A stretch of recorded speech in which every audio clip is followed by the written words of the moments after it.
सुनील कुमार। धन्यवाद सभापति महोदय।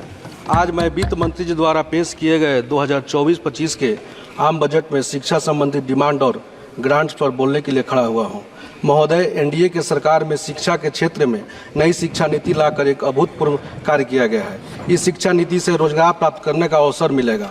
छोटे छोटे बच्चों को भी भारी भरकम पुस्तकों का थैला लेकर विद्यालय नहीं जाना पड़ेगा।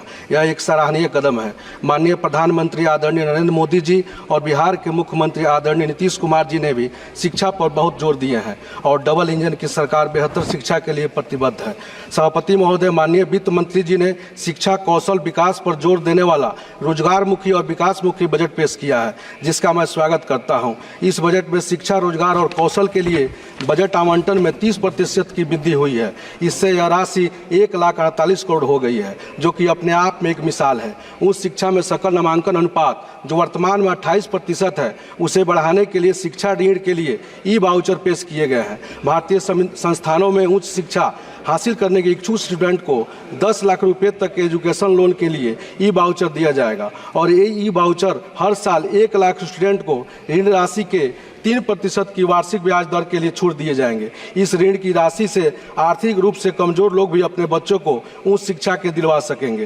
केंद्र सरकार का यह निर्णय स्वागत योग्य है। सभापति महोदय, 15 साल से 29 साल के आयु वर्ग के केवल 4.4 युवाओं ने औपचारिक प्रशिक्षण प्राप्त किया है। उस हिसाब से बजट ने युवाओं के कौशल सेट में सुधार के लिए संशोधित मॉडल कौशल ऋण योजना पेश किया है। हर साल 25,000 छात्रों के मदद के लिए मॉडल कौशल ऋण योजना में संशोधन का प्रस्ताव दिया गया है, जो युवाओं के कौशल विकास में सहायक साबित होगा। इस बजट के प्रावधानों के तहत ई श्रम पोर्टल के अन्य के साथ जोड़ा जाएगा, ताकि नौकरी खोजने वालों को कंपनियों और स्किल ट्रेनिंग संस्थानों से कनेक्ट किया जा सके। इस योजना के माध्यम से 1000 जॉब ट्रेनिंग सेंटर खोलकर 25,000 युवाओं को रोजगार प्रशिक्षण देने की योजना है। महोदय, मैं आपके माध्यम से सरकार से अनुरोध होगा कि मेरे संसदीय क्षेत्र पश्चिमी चंपारण जिले में भी इस तरह के जॉब ट्रेनिंग सेंटर खोले जाए, जिससे रोजगार संभावित काफ़ी कम है।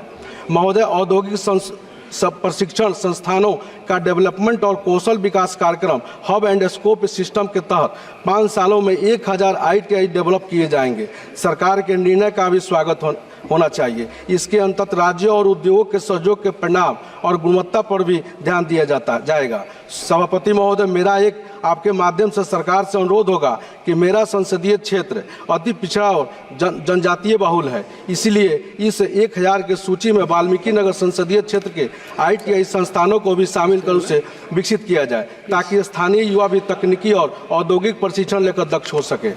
महोदय, बजट में व्यवस्था किया गया है कि शीर्ष कंपनियों में इंटर्नशिप योजना के तहत भारत की शीर्ष कंपनियां 5 सालों में 1 करोड़ युवाओं के कौशल प्रशिक्षण यानी स्किल ट्रेनिंग देगी।